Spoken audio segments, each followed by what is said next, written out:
Hello, welcome to Mowgli TV. First of all, I'd like to thank everyone that's been subscribing over the last couple of months because there's been a tremendous spike, which is really encouraging me to carry on doing this and actually up the game and devote more time and effort to my videos. So thanks a lot to everyone that's followed me so far, and if you're new here, please do like and subscribe because it really helps my channel. Today I'm going to go through tips and tricks that are very handy to use when you're using longer video clips.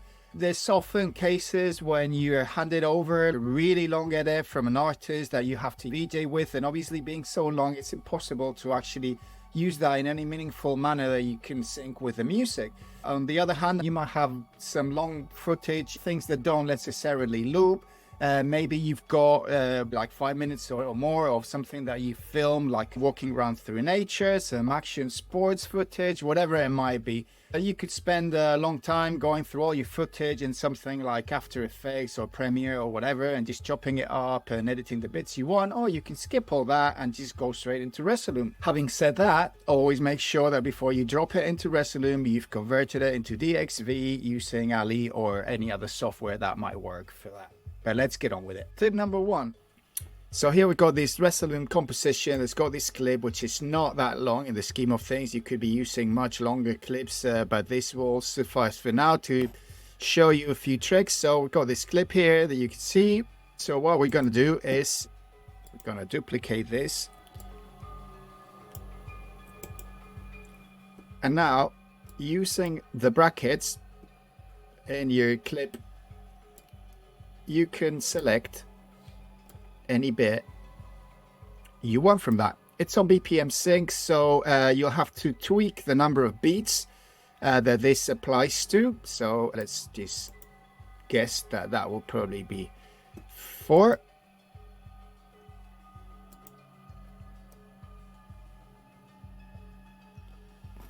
We can duplicate that and then go to the next one and then just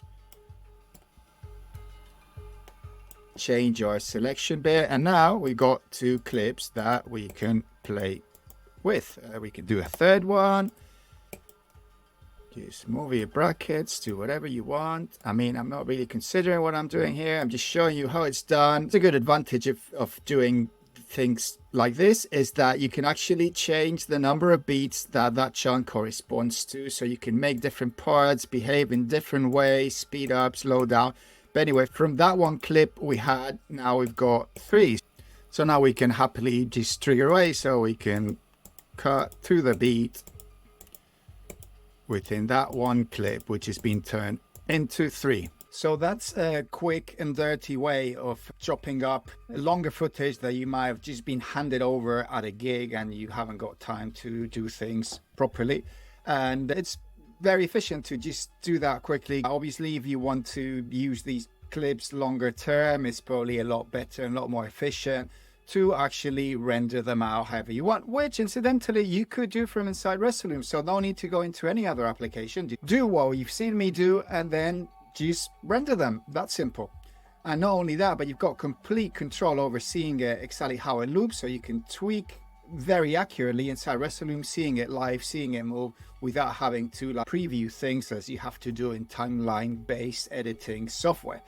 One thing to note though, if you are planning to use Resolume to chop up bits that you're going to render, again, you don't need to convert the original video into DXV because you're not going to be using it in live performance, so that will save up your hard drive and it'll save up in render.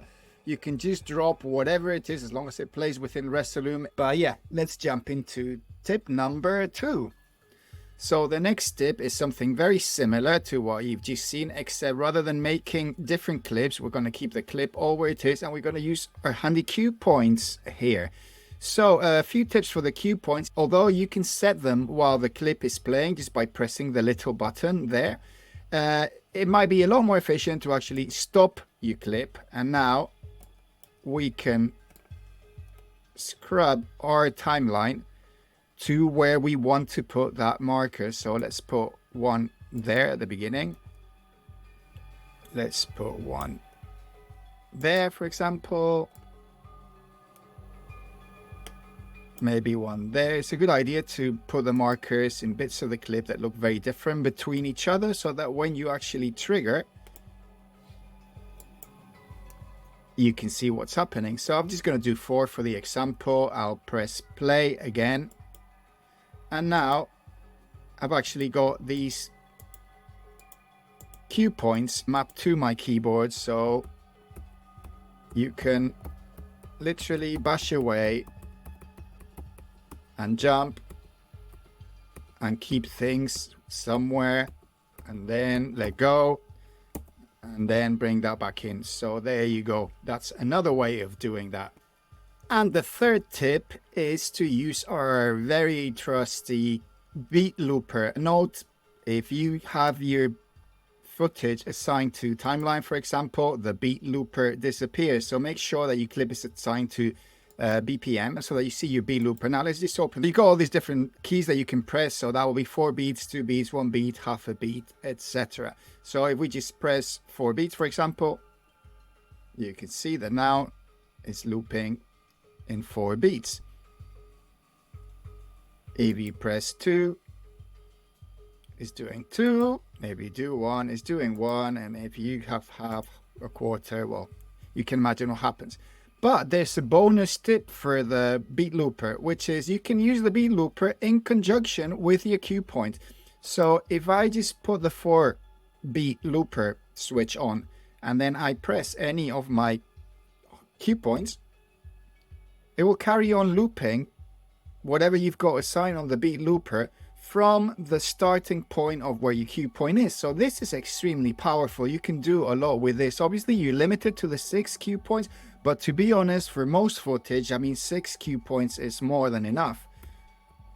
You can have the beat looper keys assigned to your keyboard or your MIDI controller, and you can make this a very hands-on way of performing. So that's it for this video. I hope you've enjoyed it. I hope you've learned something, and I hope you find all these techniques useful in your next VJ performance. Please do like and subscribe, as it really does help me, and it costs you nothing. So please do so. One last thing, starting in February 2024, I'm launching my intensive Resolume VJing course in collaboration with Music Hackspace and Created. It's a 6-week course with assignments, tutorials, and collaboration with other students. Link in the description, so make sure to check that out if you're interested. That's all for today, so hopefully I'll see you next time, and keep VJing.